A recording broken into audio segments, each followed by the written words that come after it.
Hello, this is Preston Sandler with Home Inspection Carolina. I want to show you something kind of crazy. These are vent pipes.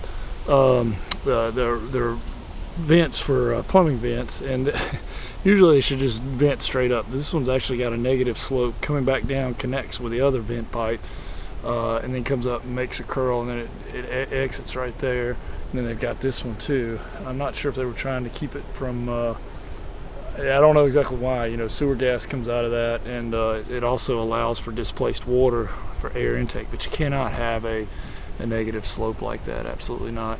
Not to mention it's really bad design on that roof, but that's another issue entirely.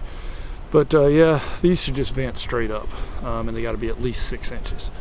So if you see something like this on your plumbing vent, it's not quite right. This is Preston Sandler with Home Inspection Carolina. Thanks for watching.